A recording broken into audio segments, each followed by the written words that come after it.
고린도전서 1장 두 구절 묵상입니다. 고린도전서 1장 10절 말씀. 형제들아, 내가 우리 주 예수 그리스도의 이름으로 너희를 권하노니 모두가 같은 말을 하고 너희 가운데 분쟁이 없이 같은 마음과 같은 뜻으로 온전히 합하라. 고린도전서 1장 18절 말씀. 십자가의 도가 멸망하는 자들에게는 미련한 것이요 구원을 받는 우리에게는 하나님의 능력이라. 비록 모든 신자들이 그리스도 예수 안에서 다 하나임에도 불구하고 지역교회는 종종 분열로 고통을 겪습니다. 이유가 무엇일까요? 우선 그리스도 안에서 우리가 받은 부르심을 잊어버리기 때문입니다.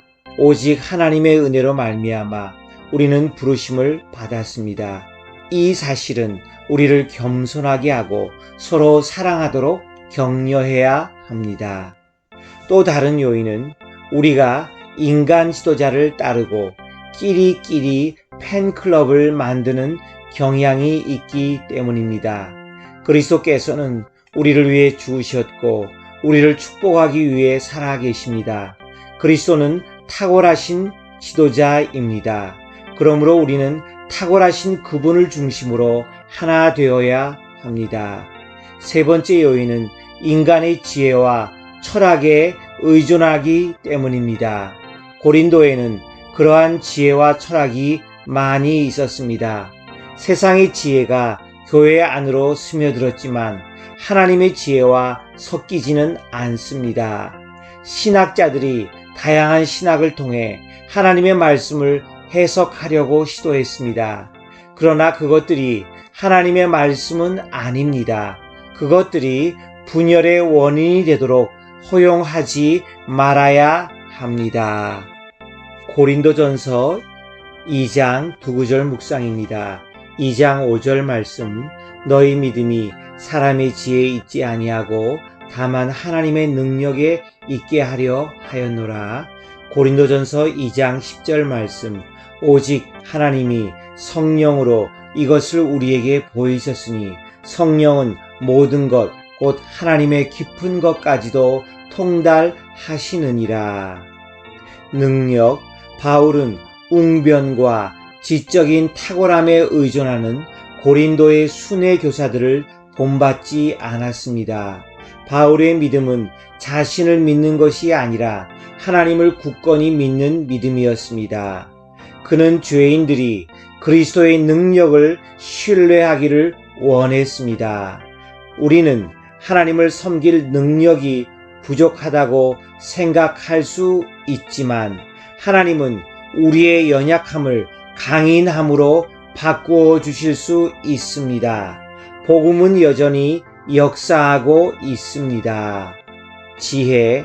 유대인들은 능력의 나타남을 요구했고 헬라인들은 지혜를 구했습니다. 예수 그리스도 안에 사는 우리에게는 이 두 가지가 다 주어졌습니다. 믿음이 성숙한 자들에게는 하나님의 더 깊은 지혜가 주어집니다. 그러므로 하나님의 영이신 성령께서 하나님의 말씀을 통해 그리스도에 대해 우리를 가르치시고 그분 안에서 자라도록 우리는 순종해야 합니다. 지혜와 능력은 함께 갑니다. 이 둘은 서로를 필요로 합니다.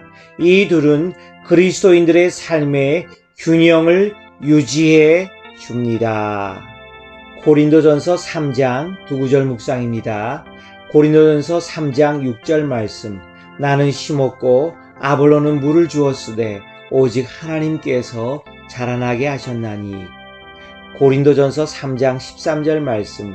각 사람의 공적이 나타날 터인데 그날이 공적을 밝히리니 이는 불로 나타내고 그 불이 각 사람의 공적이 어떠한 것을 시험할 것임이라. 성숙.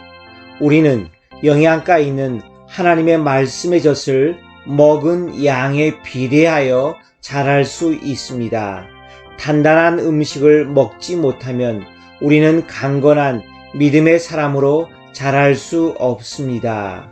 우리는 영의 양식을 잘 먹고 운동함으로써 성장합니다. 성숙한 그리스도인이 되는 데는 이 두 가지가 모두 필요합니다. 나이가 든다고 해서 저절로 영적으로 성숙해지는 것은 아닙니다. 추수, 모든 사람은 주님의 추수밭에서 해야 할 자신의 일의 자리가 있습니다. 모든 그리스도인이 주께서 맡겨주신 일을 하고 있습니다. 우리는 서로 경쟁하거나 비교해서는 안 됩니다.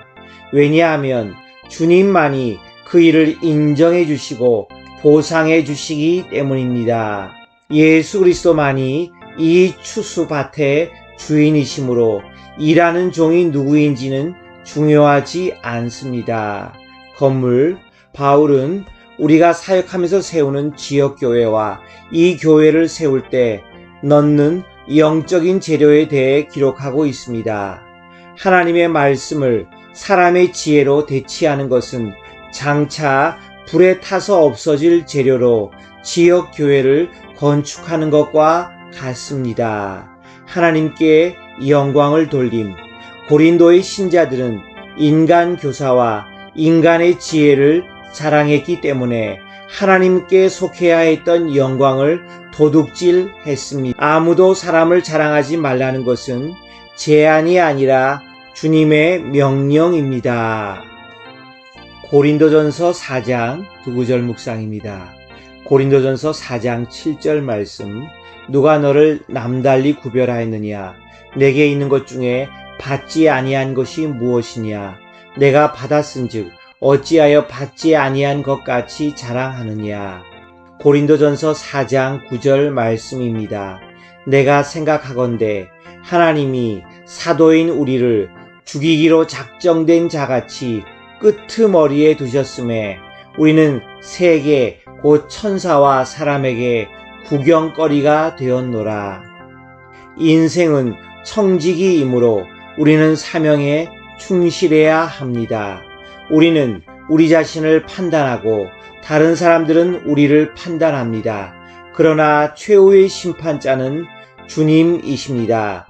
우리는 그분만을 기쁘시게 하기 위해 살아가야 합니다. 인생은 하나님이 주신 선물이므로 겸손해야 합니다. 우리가 누리는 능력과 축복은 하나님으로부터 왔습니다. 이것들은 하나님이 우리에게 주신 선물입니다. 그러므로 우리는 이것들에 대한 크레딧을 주장할 수 없습니다. 우리가 이것들을 잘 사용하여 하나님께 바치는 선물이 되도록 해야 합니다. 다양한 그리스도인 일꾼들을 비교하는 것은 죄악입니다. 오직 하나님만이 그들의 마음을 아시기 때문입니다. 인생은 전투이므로 용기를 내어 임해야 합니다.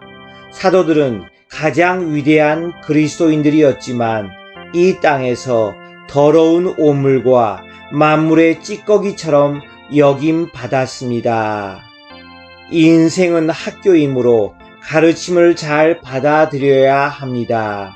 바울은 자신을 자녀들을 잘 가르치고 훈련시키는 아버지로 여겼습니다. 하늘 아버지께서는 우리를 가르치기 위해 많은 사람들의 손과 음성을 사용하십니다. 우리는 인생을 살아가면서 다양한 가르침을 잘 받아들이는 학생이 되어야 합니다. 시편 18편 1절에서 10절. 여호와의 종 다윗의 시 인도자를 따라 부르는 노래. 여호와께서 다윗을 그 모든 원수들의 손에서와 사울의 손에서 건져주신 날에 다윗이 이 노래의 말로 여호와께 아뢰어 이르되 나의 힘이신 여호와여 내가 주를 사랑하나이다. 여호와는 나의 반석이시요 나의 요새시요 나를 건지시는 이시요 나의 하나님이시요 내가 그 안에 피할 나의 바위시요 나의 방패시요 나의 구원의 뿌리시요 나의 산성이시로다. 내가 찬송 받으실 여호와께 아뢰리니 내 원수들에게서 구원을 얻으리로다. 사망의 줄이 나를 얻고 불의의 창수가 나를 두렵게 하였으며 수올의 줄이 나를 두르고 사망의 올무가 내게 이르렀도다.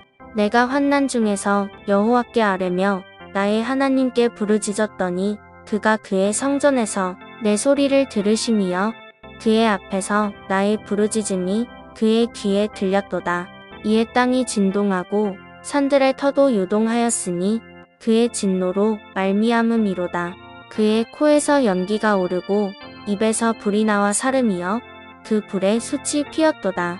그가 또 하늘을 들이우시고 강림하시니 그의 발 아래는 어두캄캄하도다.